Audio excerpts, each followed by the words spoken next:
Selamat pagi Bapak Ibu yang dikasihi Tuhan. Kembali berjumpa dalam menu sarapan, makanan yang sesungguhnya buat kita, yang membuat hidup kita benar-benar hidup. Kita langsung buka dalam Alkitab, Yakobus pasal 1 ayat 22 dan 23. Tetapi hendaklah kamu menjadi pelaku firman dan bukan hanya pendengar saja, sebab jika tidak demikian kamu menipu diri sendiri. Sebab jika seorang hanya mendengar firman saja dan tidak melakukannya, ia adalah seumpama seorang yang sedang mengamat-amati mukanya yang sebenarnya di depan cermin. Baru saja ia memandang dirinya, ia sudah pergi atau ia segera lupa bagaimana rupanya. Ayat ini menganjurkan kita menjadi pelaku. Tapi kita sering mendengar kalau ada orang yang lagi suntuk-sumpek ruwet ya, memang dinasehati berdasarkan firman Tuhan, walaupun tidak ngomong ayat, tapi maksudnya dinasehati ya yang perkataan yang memang sesuai dengan firman Tuhan. Kadang-kadang keluar perkataan, aku sudah capek berteori, aku ini butuh praktek, aku butuh realita gitu, aku butuh tindakan nyata, bukan teori. Satu sisi itu benar, saya tidak menyalahkan. Kalau orang sudah sumpek ruwet apa, saya pun pernah mengalami di titik itu. Sudah capek dengan mendengar nasihat begitu ya, manusiawi lah. Cuma yang saya mau soroti belakangan ini ada saya tertukar seperti itu dengan seorang teman yang dia memang lagi katakanlah terpuruk dalam kegalauan emosi. Ya, memang ada masalah keuangan, tetapi lebih ke emosinya dia merasa sangat kecewa dengan orang Kristen. Dia sendiri sangat Kristen istilahnya, dia seorang aktivis, seorang yang sungguh-sungguh cinta Tuhan juga. Cuma dia sedang dalam kekecewaan melihat praktek orang Kristen atau komunitas Kristen yang nggak sama dengan firman yang digembar-gemborkan terus begitu. Tapi yang saya jadi sendiri gitu ya, tergelitik sendiri bahwa oh iya, selama ini kita ngomongnya ini teori gitu. Alkitab ini teori.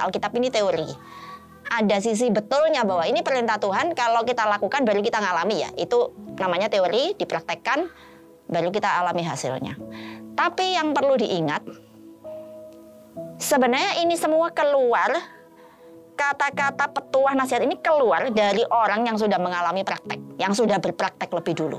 Jadi nggak bisa kita tuduh 100% ini teori gitu ya. Waktu itu saya terus mendorong dia ya, teman saya ini, bahwa nggak apa-apa, jangan khawatir dengan kelemahanmu, semua orang punya, cuma kita tidak tahu berubah cara pandang bagaimana, berproseslah dengan Tuhan sehingga memandang kelemahan itu positif ya. Seperti Paulus, saya terus ambil ayat 1 Korintus 1 ayat 27 sekitar itu yang bilang, 2 Korintus 12 yang Paulus bilang, sebab jika aku lemah maka aku kuat. Waktu aku senang dan rela dalam kelemahan, karena waktu aku lemah kuasa Kristus turun menaungi aku, kekuatannya Kristus turun menaungi aku. Nah, kalau ini kita lemparkan kepada orang yang sedang begitu, ya, yang sedang berkesusahan apa, dia bilang ini teori.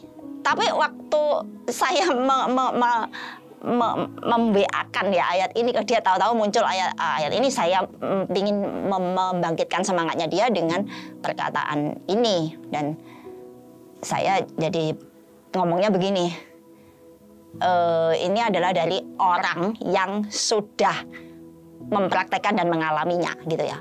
Maka justru karena dia sudah ngalami, makanya dari dia keluar teori ini, walaupun ini bukan teori tapi ini hasil prakteknya dia, pengalamannya dia, terus dia anjurkan kepada orang lain. Jadi itu yang terus juga menggugah saya sendiri bahwa betul Alkitab ini sebenarnya kalau mau dibilang teori nggak tepat juga, kurang tepat. Walaupun dia isinya nasihat, petuah, tulisan-tulisan ini, anjuran ini, peraturan, kadang ini boleh, ini tidak boleh.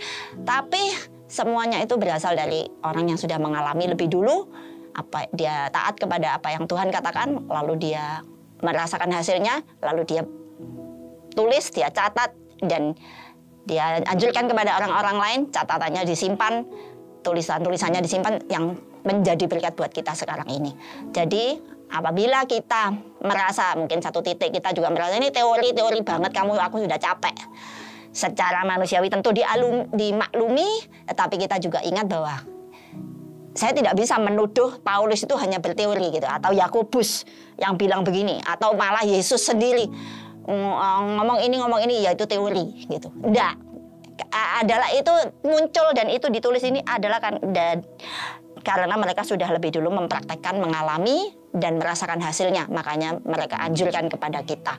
Ya seperti iklan gitu ya, kalau ada iklan muncul, ada seorang yang berani mencoba dulu, setelah merasakan hasilnya dia akan mendorong orang-orang lain pakai ini karena saya sudah mendapat berkatnya.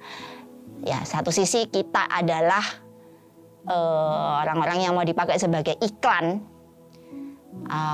pajangan atau apa, hasil display, apa bahasa Indonesia, tampilan atau galeri ya, pajangan dari hasil karya Tuhan.